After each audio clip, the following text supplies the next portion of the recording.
வணக்க நண்பர்களே. புதிதாக மாந்திரிகம் கற்றுக்கிறவங்களுக்காக இந்த பதிவை நான் போடுறேன்.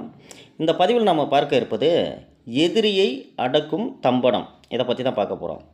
எல்லாருடைய வாழ்க்கையிலுமே எதிரிகள் இருக்காங்க. ஏதோ ஒரு வகையில் இடையூறு பண்ணுவாங்க.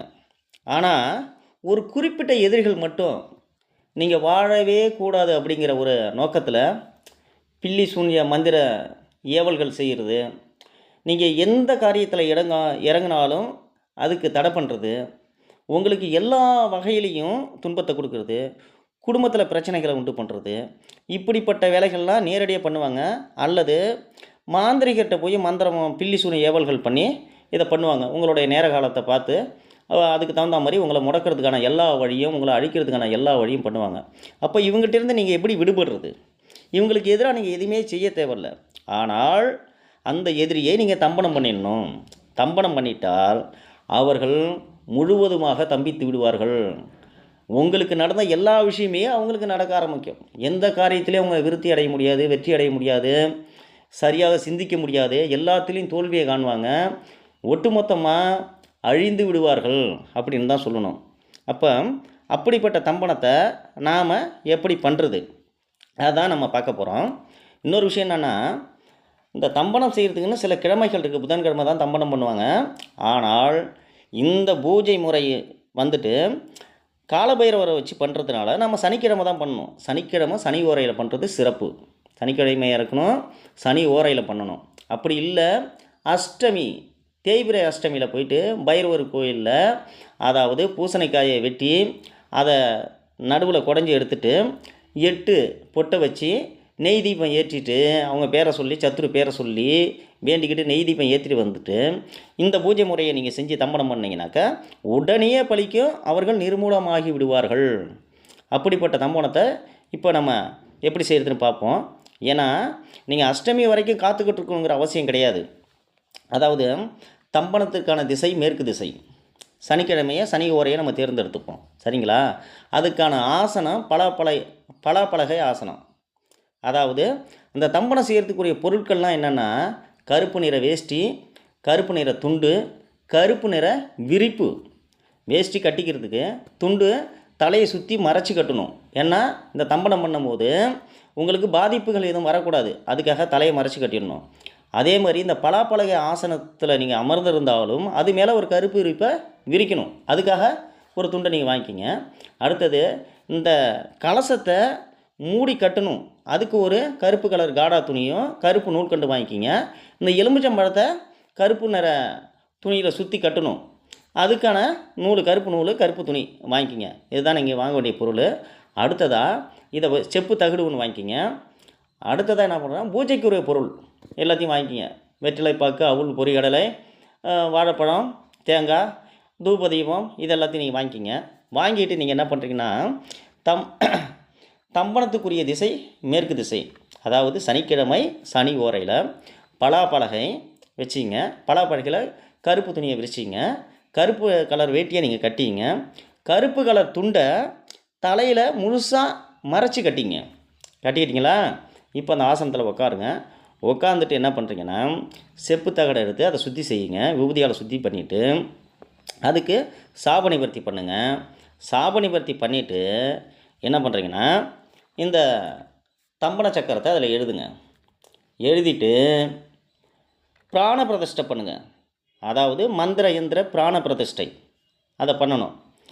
ஓம் பிராணம் ஓம் பிராணி சகல மந்திர யந்திர பிராணங்களும் எழும்பு எழும்பு சுவாகா. இதுதான் பிராண பிரதிஷ்டை. இது சுருக்கமானது, எளிய முறையில் பிராண பிரதிஷ்டை பண்ணக்கூடிய இந்த மந்திரம். அது இந்த மந்திரத்தை சொல்லிவிட்டு நீங்கள் என்ன பண்ணுறீங்கன்னா, தாமரை மலர் சாற்றுங்க.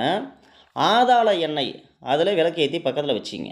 வச்சுக்கிட்டு இந்த எந்திரத்துக்கு மஞ்சள், குங்குமம், சந்தனம் இதை எல்லாத்தையும் சாற்றிட்டு நீங்கள் என்ன பண்ணுறீங்கன்னா, சாமந்தி பூவால் அர்ச்சனை பண்ணணும். ஓம் காலபைரவராய இன்னார், உங்களோட சத்ருவ பேரை சொல்லி ஸ்தம்பனாய சுவாகா. ஓம் காலபைரவராய இன்னார் ஸ்தம்பனாய சுவாகா. இப்படி 108 முறை இந்த மந்திரத்தை சொல்லி நீங்கள் அர்ச்சனை பண்ணிடணும். பண்ணிவிட்டு அதை அப்படியே எடுத்து சுருட்டி கருப்பு நூலால் அப்படியே கட்டி அந்த கலசத்தூளை வச்சுருங்க. வச்சுட்டு நீங்கள் என்ன பண்ணுறீங்கனாக்கா, இப்போ அந்த எலுமிச்சம்பழத்தை எடுத்துங்க. எலுமிச்சம்பழத்தை அப்படியே நீங்கள் என்ன பண்ணுறீங்கன்னா, தாம்பழத்தில் வச்சு விபூதியை பரப்புங்க. விபூதியை பரப்பிட்டு அந்த தாம்பழத்தில் வச்சு அப்படியே உருட்டுங்க. கொஞ்சம் நேரம் அப்படி உருட்டி மனதை ஒருநிலைப்படுத்தி, உங்களுடைய சத்ரு தம்பனமாகணும், உங்களுக்கு எதிராக செயல்படக்கூடாதுன்னு மனசை ஒருநிலைப்படுத்தி அந்த எலுமிச்சம்பழத்தை வச்சு அப்படியே உருட்டி எடுத்துங்க. எடுத்துக்கிட்டு நீங்கள் என்ன பண்ணுறீங்கனாக்கா, எலுமிச்சம்பழத்தினுடைய காம்பு பகுதியை விட்டுட்டு பின்பகுதியில் இருந்து நல்ல மனதை ஒருநிலைப்படுத்திங்க. படுத்திக்கிட்டு விளக்கு எரியுதுங்களா, ஆதார எண்ணெய் போட்டு விளக்கு ஏற்றிருக்கீங்க. இப்போது என்ன பண்ணுறீங்கன்னா, இந்த மந்திரத்தை சொல்லி ஒவ்வொரு குண்டூசியாக அப்படியே வரிசலாக அப்படியே அடிச்சுக்கிட்டே வந்துக்கிட்டு இருக்கணும். அப்படியே இறக்கிட்டே சொருகிட்டே வந்துக்கிட்டு இருக்கணும். ஓம் காலபைரவராய இன்னார் ஸ்தம்பனாய ஸ்வாகா. ஓம் காலபைரவராய இன்னார் ஸ்தம்பனாய ஸ்வாகா. ஓம் காலபைரவராய இன்னார் ஸ்தம்பனாய ஸ்வாகா. அப்படியே அந்த வரிசலாக அப்படியே அடிச்சுட்டு வரீங்க. அப்படியே ஒரு 6 பக்கம் தொடர்ச்சியாக, முதல்ல ஒரு பக்கம் நீட்டாக அடிக்கிறீங்களா, அதுக்கு ஆப்போசிட் பக்கம் அப்படியே 6 பக்கம் தொடர்ச்சியாக அடிங்க. முடிஞ்சால் 8 பக்கம் 8 வரி அந்த எலுமிச்சம்பழத்தை சுற்றி 8 வரி அப்படியே அந்த ஊசியை குத்துறீங்க. குத்திட்டு கிட்டத்தட்ட என்னென்னா 1008 முறை இந்த மந்திரத்தை நீங்கள் ஜபிக்கணும். ஓம் காலபைரவராய இன்னார் ஸ்தம்பனாய ஸ்வாகா. இந்த மந்திரத்தை 1008 முறை ஜபித்து அந்த எலுமிச்சம்பழத்துக்கு மஞ்சள் குங்குமம் எல்லாம் சூட்டி வாசனை திரவியம் பூசி அப்படியே எடுத்து என்ன பண்ணுறீங்கன்னா, இந்த கருப்பு இந்த எலுமிச்சம்பழத்தை அப்படியே எடுத்து கருப்பு கலர் காடா துணி இருக்குல்ல, அதில் சுற்றி கருப்பு நூலால் நல்லா கட்டி முடிச்சு போட்டுங்க. முடிச்சு போட்டுட்டு அந்த கலசத்துக்குள்ளே வச்சுட்டு இந்த கலசத்தை சுற்றி அதுக்கு சிறிய துணியை இங்கே வந்து நறுக்கி வச்சுருக்கணும். அந்த துணியை கலசத்தை சுற்றி கருப்பு துணியை சுற்றி கருப்பு நூலால் கட்டி முடிச்சு போட்டுருங்க. முடிச்சு போட்டுட்டு அந்த கலசத்து மேலே மஞ்சள் குங்குமம் சந்தனம் எல்லாத்தையும் தடவிங்க. தடவிக்கிட்டு நீங்கள் என்ன பண்ணுறீங்கன்னா, அப்படியே வச்சுட்டு ஒரு வாழை இலையை விரிச்சிங்க.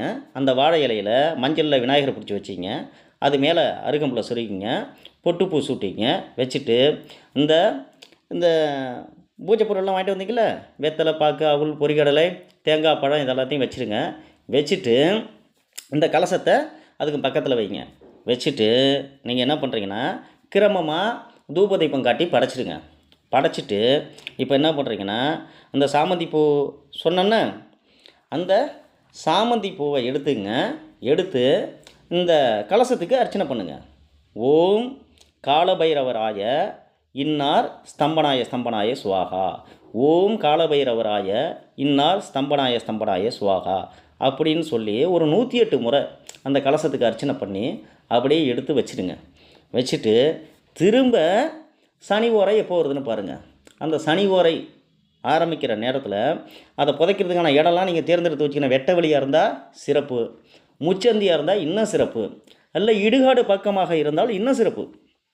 என்னது புதைக்க வேண்டிய இடம் வெட்ட வெளி அல்லது முச்சந்தி அல்லது இடுகாடு பக்கமாக இருக்கணும். இல்லை இடுகாடுலேயே புதைக்கலாம். போயிட்டு என்ன பண்ணுறீங்கன்னா, இந்த சனி ஓரையில் எடுத்துகிட்டு போயிட்டு இதில் ஏதாவது ஒரு இடத்துல ஒரு அடி குழி தோண்டி அதை அப்படியே புதைச்சிட்டு அது மேலே என்ன பண்ணுறீங்கன்னா, கற்பூரத்தை வச்சு தீபம் ஏற்றிட்டு அவங்க ஸ்தம்பனமாகணும், உங்களுக்கு எந்த விதத்துலேயும் உபத்திரம் கொடுக்கக்கூடாது, உங்கள் வழிக்கே இவங்க வரக்கூடாது அப்படின்னு சொல்லி வேண்டிக்கிட்டு அப்படியே நீங்கள் இந்த தீபம் எரிஞ்சிக்கிட்டு இருக்கும்போதே திரும்பி பார்க்காத வரணும்.